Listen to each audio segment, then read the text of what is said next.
करनाल जिले के बस्तारा toll plaza पर किसानों पर हुए लाठीचार्ज को लेकर बनाए गए जांच आयोग के सामने आज किसान नेता गुरनाम सिंह चडूनी दूसरी बार बयान दर्ज करवाने पहुंचे। करनाल के पीडब्ल्यूडी रेस्ट हाउस में लगाई गई कोर्ट में रिटायर्ड जज सोमनाथ अग्रवाल की अध्यक्षता में चडूनी के बयान दर्ज हुए। गुरनाम सिंह चडूनी ने कहा कि बस्तारा टोल प्लाजा पर किसानों पर किया गया लाठीचार्ज सरासर गलत है।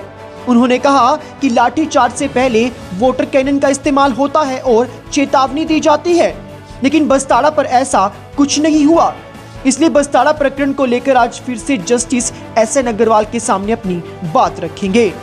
इससे पहले चडूनी 2 नवंबर को भी बयान दर्ज करवाने करनाल पहुंचे थे। इसी के साथ गुरनाम सिंह चडूनी 26 नवंबर को किसान आंदोलन का 1 साल पूरा होने पर संसद कूच को लेकर भी बोले। उन्होंने कहा कि संसद कूच को लेकर तैयारी चल रही है। चडूनी ने प्रदेश में डीएपी खाद की कमी और किसानों को लेकर 2 दिन पहले दिए गए मुख्यमंत्री के बयान पर भी जमकर निशाना साधा। इससे पहले उन्होंने वाटर कैनन का प्रयोग करना होता है, चेतावनी देनी होती है, आंसू गैस का प्रयोग करना होता है। इन सब चीज़ों का कोई प्रयोग ना करके ऐसे किया गया था जैसे सीधा किसानों को मारने के लिए, पीटने के लिए आए हों। तो उसके बयान अभी हम जाके अंदर देंगे। पहली गवाही में क्या कुछ बातें हुई और आज क्या कुछ बातें रखने वाले हैं आप? देखिए, जो पहली गवाही हुई है उसमें तो जो लोग मौके पे थे उनकी गवाही थी। उन्होंने जो भी हालत बताए और मैं जो करूँगा वो पूरी जो हमने पूरे अपने जो तथ्य हमारे सामने आए वो तथ्य सारे पेश करेंगे और जो हमारे आने के बाद यहाँ पे हुआ, जो हमने उसके आगे ही कार्रवाई की, वो सारे उनको बताएं। 1 साल की क्या तैयारी है? 26 नवंबर नज़दीक है, लगातार बैठकें चल रही हैं सिंगू बॉर्डर पर।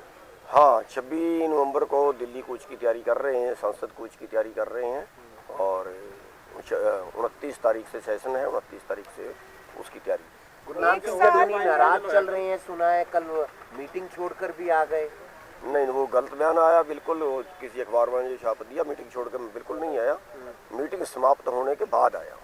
जब अलग कमरे में चले गए थे, आपके गुस्सा है, कोई नाराजगी है? देखिए, नहीं, वो कुछ बाहर लोग थे, कुछ बाहर किसान लोग थे जिन्होंने इस बात पे इतराज किया कि जब मीटिंग चल रही है, फैसला भी क्लियर नहीं हुआ है, उसके पहले कोई आदमी मीटिंग से आके बाहर कोई टेलीविजन को बयान देता है, वो प्रोटोकॉल के विरुद्ध है, वो संयुक्त मोर्चे के प्रोटोकॉल के भी विरुद्ध है। उस बात का हम तो अंदर बैठे थे, हमें तो पता भी नहीं लगा कि क्या मैटर है, लेकिन बाहर लोगों ने उस चीज़ का विरोध किया था। और किसान नेता इस बात से भी नाराज हैं कि गुरनाम सिंह चडूनी पंजाब क्यों जा रहे हैं, वहां पर जाकर इतनी जनसभाएं क्यों कर रहे हैं? देखिए, जनसभा तो कोई कहीं भी कर सकता है। पंजाब के आके हरियाणा में कर रहे हैं, यूपी के आके हरियाणा में कर रहे हैं, हम जाके पंजाब में कर रहे हैं और दूसरे स्टेटों में कर रहे हैं। वो तो चलता है, उसकी कोई बात नहीं है, राजनीति की कोई बात नहीं है। सर, एक साल पूरा हो चुका है लेकिन नतीजा कुछ भी नहीं निकल रहा है। क्या आगे भी इसी तरीके से चलता रहेगा? देखिए, ये तो परमात्मा जाने क्या होगा। हमारा प्रयास तो लड़ना है और जब तक हम जीतेंगे नहीं तब तक लड़ते रहेंगे। गुरनाम सिंह चडूनी जी, उन जत्थेबंदियों में कोई नाराजगी नहीं है, आपस में सब ठीक है, सब ठीक ठाक है, परवाह मत करो, इकट्ठे हैं। राकेश टिकैत कह रहे हैं गुरनाम सिंह चडूनी कांग्रेस का आदमी है। कोई उन्होंने कहा है तो मेरे को पता नहीं है, अगर कहा है तो उनसे सबूत मांग लीजिए आप। कल मुख्यमंत्री यहाँ पर थे, उनसे बात हुई नारनौंद विषय पर, जो आप लोग हांसी में बैठे हैं। उन्होंने कहा है कि लोकतांत्रिक सरकार है, दबाव में हम कोई फैसला नहीं लेंगे, जो दोषी हैं उनके खिलाफ कार्रवाई करेंगे। हम भी दोषियों के खिलाफ ही कार्रवाई की बात कर रहे हैं। हम कौन से ये थोड़ी कह रहे हैं किसी से अवैध कर दो। जो लोकतंत्र कहता है, जो किसी ने गुनाह किया है उस पर तो कार्रवाई होनी चाहिए ना। उस पर कार्रवाई नहीं होती है तब हमें कुछ करना पड़ता है। जैसे करनाल की घटना है, अगर ये उस एसडीएम को सस्पेंड कर देते, अगर ये तुरंत उसके ऊपर कार्रवाई करते, जो दोषी पुलिस अधिकारी थे उनके ऊपर मुकदमा दर्ज करते, तो हमें आंदोलन करने की करनाल में ना जरूरत पड़ती। उसी के लिए आंदोलन करना पड़ता है कि जब सरकार जो न्याय नहीं देती। उन्होंने ये भी कहा कि कुछ ही आंदोलनकारी किसान हैं और वो अपनी जिद पर अड़े हैं, अगर जिद हटा देंगे तो फिर समाधान भी निकल जाएगा।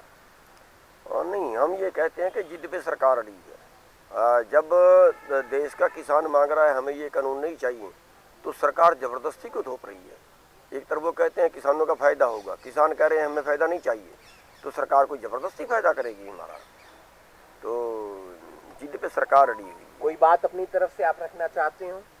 अपने तरफ से तो हम ये रखना चाहते हैं कि अभी टाइम है, बीजेपी को समझ जाना चाहिए, अभी किसानों की बात मान ले। लोक हित में लोग लड़ रहे हैं, 700 किसान बैठे बैठे शहीद हो गए हैं और ये लोकतंत्र नहीं है, लोकतंत्र की हत्या मत कल करें। की मीटिंग के दौरान भी एक किसान ने सुसाइड की है, ऐसी बात सामने आ रही है।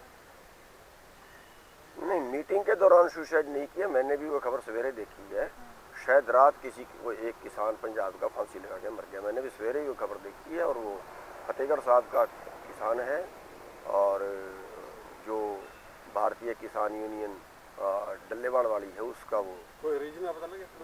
नहीं रीजन पता नहीं। खाद की क्या स्थिति है? सीएम साहब तो कहते हैं सब बढ़िया मिल रही है। अब यही तो बात है ना, असलियत को छुपाते हैं, क्यों छुपाते हैं? जब उनको पता है कमी है तो उस कमी को दूर करने के प्रयास करें। अब ये क्या बात हुई कि उसके साथ कोई सल्फर लगा के भेज रहा है और कंपनी भेज रही है। हम छोटे दुकानदारों को कहते हैं, वो बेचारे बेगुनाह फिर किसानों के गुस्से का शिकार होते हैं। हमने मुख्यमंत्री को लिख के भेजा है कि ये ट्रेन आई है और इस ट्रेन में इतनी तारीख को आई है, 1 वैगन सल्फर का साथ में ज़बरदस्ती भेजा है कंपनी ने और आगे डीलरों को वो ज़बरदस्ती सल्फर दिया गया। डीलर दुकान वालों को ज़बरदस्ती सल्फर दे रहे हैं, दुकान वाले किसान को ज़बरदस्ती सल्फर दे रहे हैं। तो वो सारा भेजा है, लेकिन कोई पूछता तो है नहीं, बिके हुए हैं। Thank you. तो आप